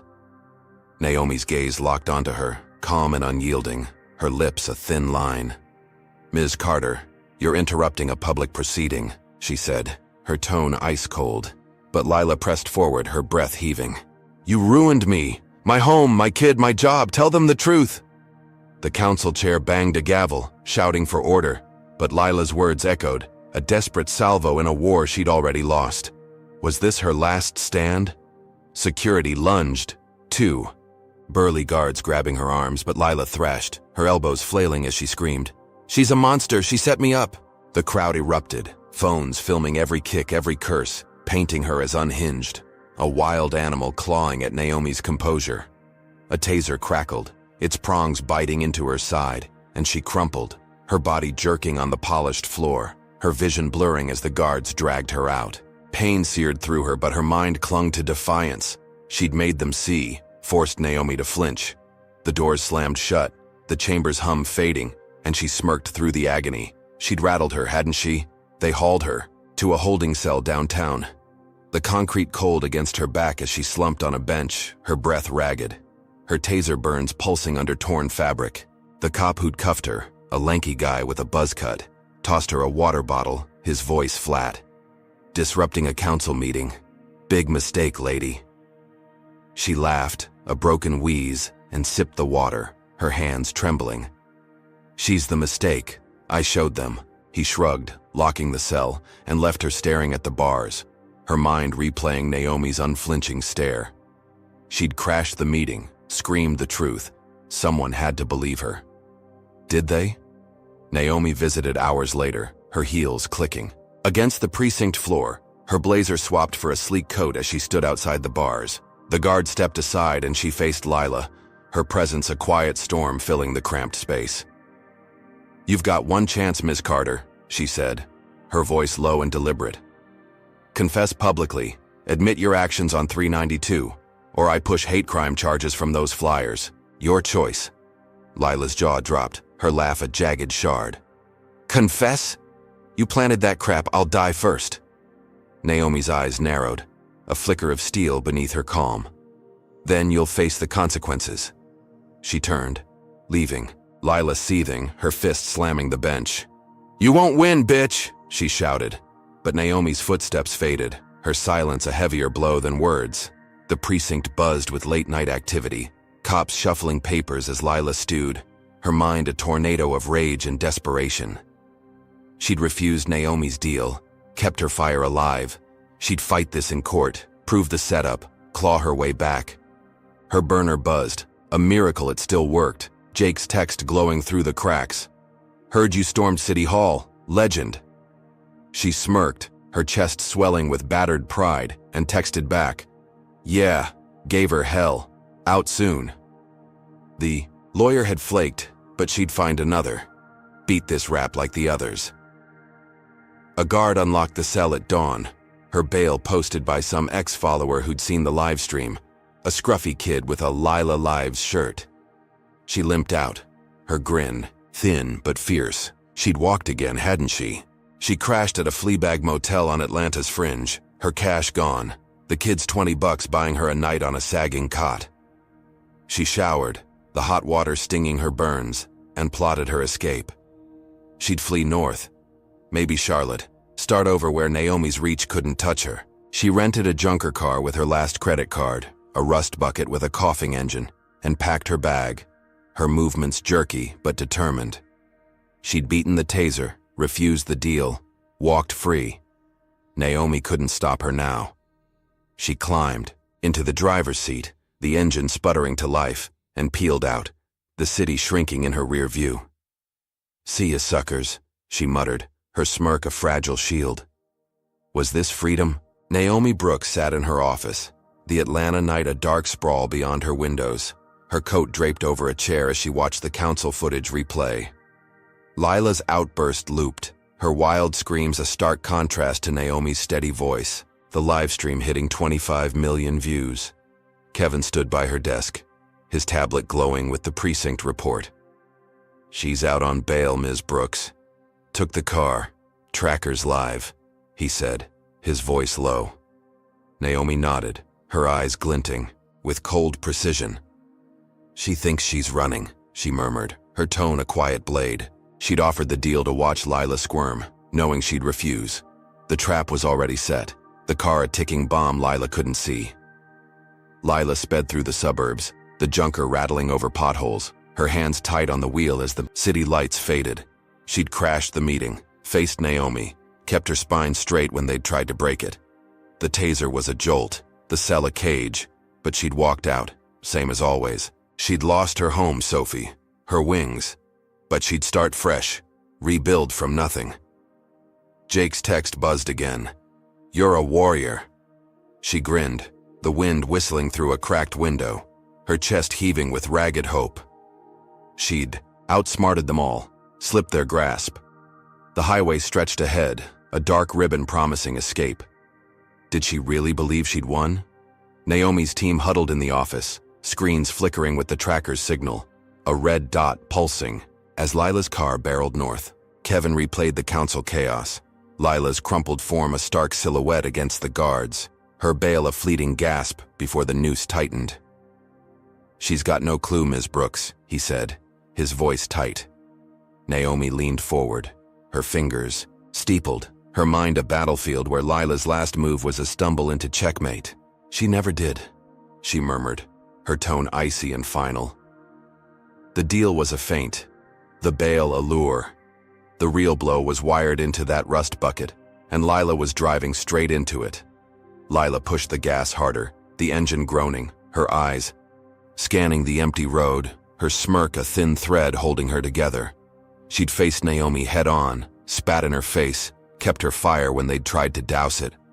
The motel was behind her, the cell a memory. She'd beaten the odds, same as always. She cranked the radio, static crackling through a country tune, and laughed, a raw, desperate sound.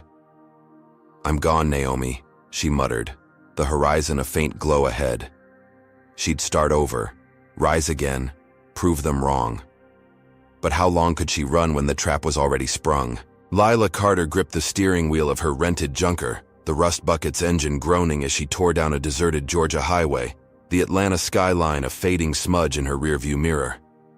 The night was thick, stars swallowed by a shroud of clouds, the air whistling through a cracked window with a bite of early spring chill.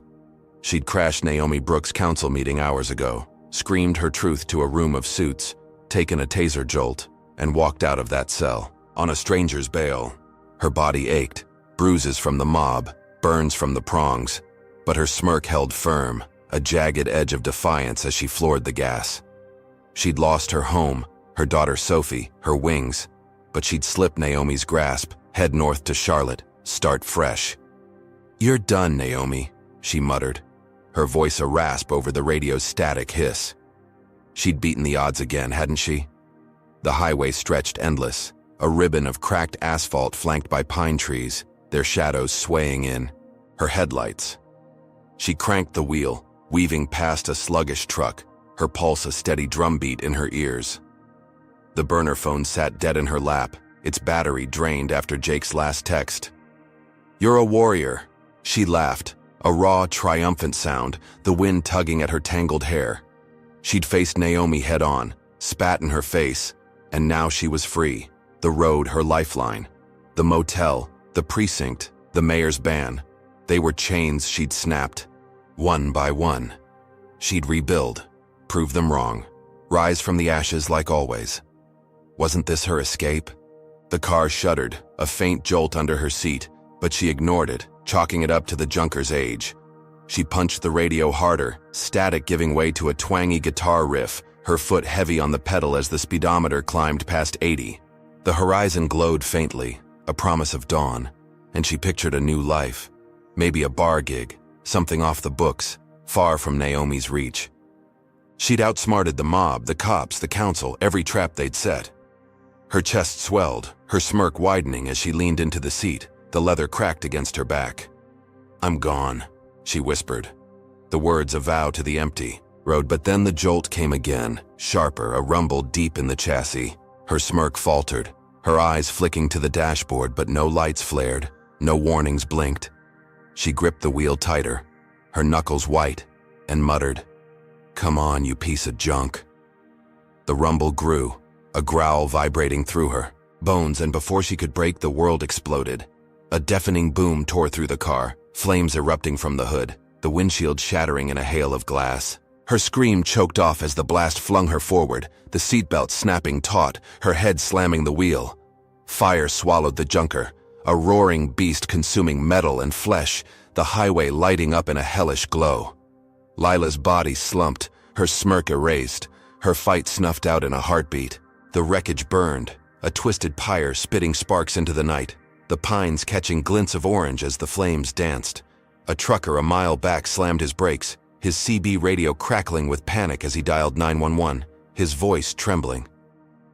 Explosion. "On I-85, car's gone. Someone's in there." Sirens wailed in the distance, too late to matter, the fire chewing through what was left of Lila's escape. The highway turned chaos, cops cordoning off the smoldering heap, their flashlights sweeping a scene of melted rubber and charred steel. News vans rolled up by morning, their cameras hungry for the scoop, the headline already forming. "Racist. Flight attendant dies in fiery crash." Naomi Brooks watched it unfold from her Atlanta office, the skyline a dark sprawl beyond her windows, her coat draped over a chair as dawn crept in. A wall of screens flickered, one streaming the highway. Carnage live, the flames a vivid smear against the gray. Kevin stood by her desk, his tablet glowing with the tracker's last ping. Right where the bomb had blown, a device he'd planted under her orders, wired to detonate when Lila hit 60 miles out. "It's done, Ms. Brooks," he said, his voice low, a mix of awe and unease. Naomi nodded, her eyes glinting with cold triumph, her lips a thin line. "Justice served," she murmured, her tone a quiet blade slicing the silence. The news hit fast, channels looping the wreckage, pundits spinning tales of Lila's fugitive end. Lila Carter, infamous for ejecting Naomi Brooks from Flight 392, perished in a mysterious explosion. One anchor droned, her face grim. No survivors, cause unknown. X erupted 28 million views in hours, the mob's cheers drowning out the few mourners. Jake's lone post, RIP warrior, buried under a flood of good riddance. Naomi's press conference aired next, her blazer sharp, her voice steady as she stood at that podium again. This tragedy underscores the need for reform. The Brooks bill passes today, honoring a fight for equity. The crowd roared approval, her legacy cemented, Lila a footnote in the blaze. But the story wasn't over. A hidden camera in the wreckage, a tiny lens Kevin had rigged beside the bomb, streamed live to a private server, its feed crackling through Naomi's office. The audio kicked in mid-blast, Lila's scream cut short, then Naomi's voice, pre-recorded, echoing through the static. "Justice served." The team froze, Kevin's tablet slipping in his grip, his face paling as he stared at her. "Ms. Brooks, that's public?" he stammered, but she waved him off, her gaze locked on the screen. The flames a mirror to her resolve. "Let them hear," she said, her tone unyielding. The world saw a martyr's victory, not a murderer's hand, except for those who dig deeper. Sophie Carter watched it all from a dorm room in Miami, her laptop glowing in the dark, her eyes red from sleepless nights. She'd cut Lila off days ago, her voice cold on that last call. But now she sat rigid, the news replaying her mother's end, Naomi's words a haunting echo. Her phone buzzed, an email from an insurance agent she didn't recognize. Policy payout confirmed, $200,000. Beneficiary, Sophie Carter. Her breath hitched, her hands trembling as she scrolled the fine print. Lila's life insurance, a secret kept from the chaos, now hers. She'd flipped, hadn't she? A call log blinked on her screen, a hidden contact. NB. Naomi Brooks. Flashback to a week ago. Sophie in a quiet cafe, Naomi across from her, blazer swapped for a sweater, her voice soft but firm. "Your mother's lost, Sophie. Help me end this, and you'll be free," she'd said, sliding a contract across the table. Sophie had hesitated, her pen hovering, Lila's face flashing, her rants, her slurs, her ruin. She'd signed, tears smudging the ink, a deal to feed Naomi tips, to turn on the woman who'd raised her. Now the payout landed, her betrayal a silent blade that had guided Lila to that highway, to that bomb. She stared at the screen. Naomi's justice served. A whisper in her ears and sobbed. Her victory a hollow ache. Naomi's office hummed with morning light, her team dispersed, the screens dark save for one. The wreckage feed, looping silently. Kevin lingered, his voice tight. "Sophie's paid, Ms. Brooks. She's out of the picture." Naomi nodded, her fingers tracing a framed photo on her desk, a younger her marching with civil rights giants, her eyes fierce. "She did what she had to," she murmured, her tone a mix of steel and sorrow. The Brooks bill passed hours later, a unanimous vote. Horizon's roots slashed, its culture gutted, a triumph born from Lila's ashes. Naomi stood at her window, the city sprawling below, her legacy a tower built on a grave. Lila's death was mourned by none, her name a curse on X, her fight a ghost story fading fast. Jake vanished, his texts unanswered, the Lila Lives kid melting into the crowd. The wreckage cooled, cops scratching heads over the blast. Gas, leak, they'd rule. too tidy to question. But Sophie knew, her dorm a prison of guilt, the payout a blood-stained lifeline. She'd flipped, fed Naomi the moves, Lila's tailing, her flight, leading her to that car, that bomb. She stared at the insurance check, her mother's last gift, and whispered, "I'm sorry," her voice breaking. Had she won freedom or sold her soul? Naomi sat alone now, her office a cathedral of quiet, the photo in her hands a weight of decades.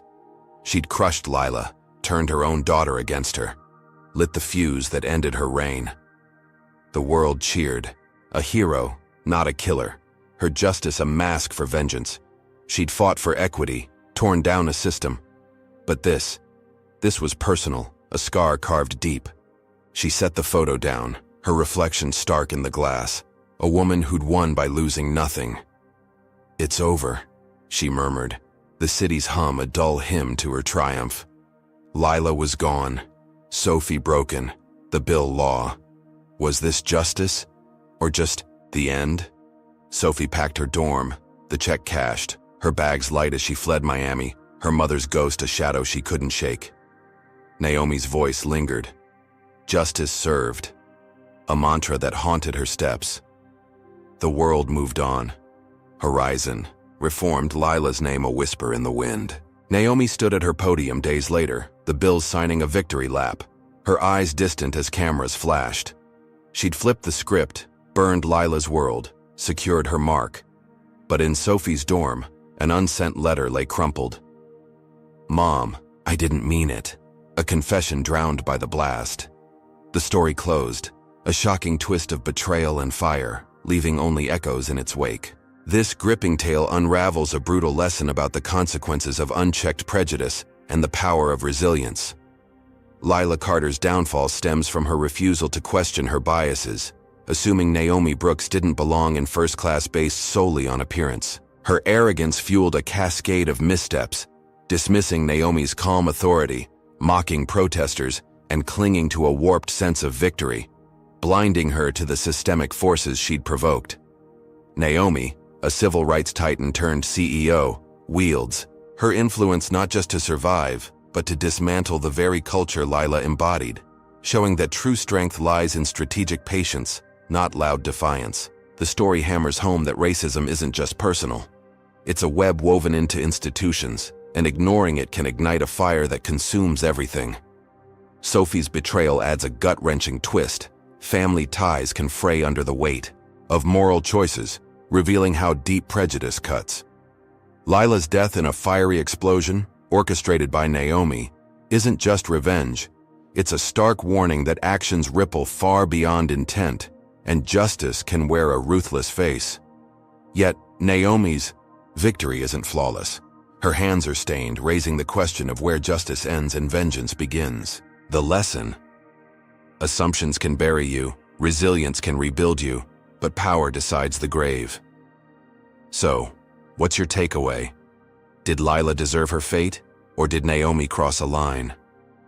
Drop a comment with your thoughts. Number 1, if you think prejudice sealed Lila's doom. Number 2, if Naomi's justice went too far. Hit like if this story shook you, subscribe for more raw tales of reckoning, and share to spark a conversation. Thanks for riding this wild journey with us. Here's to facing our shadows and building a fairer sky ahead.